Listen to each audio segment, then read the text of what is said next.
Jonas, chapitre 1.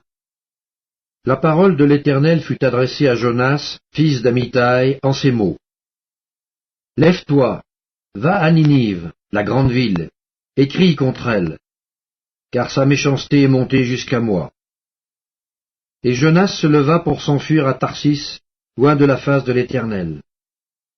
Il descendit à Jaffo, et il trouva un navire qui allait à Tarsis. Il paya le prix du transport et s'embarqua pour aller avec les passagers à Tarsis, loin de la face de l'Éternel.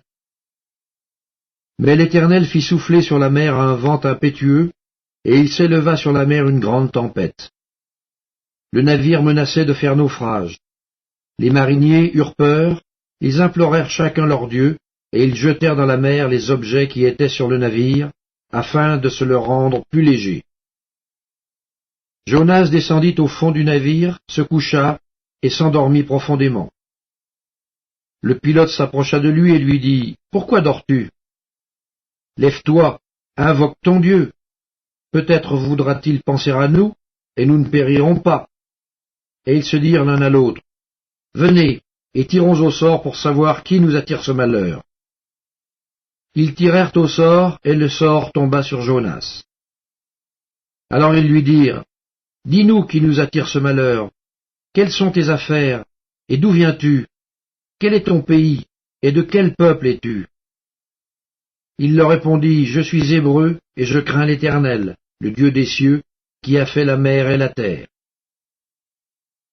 Ces hommes eurent une grande frayeur, et ils lui dirent, « Pourquoi as-tu fait cela? » Car ces hommes savaient qu'ils fuyaient loin de la face de l'Éternel, parce qu'il le leur avait déclaré.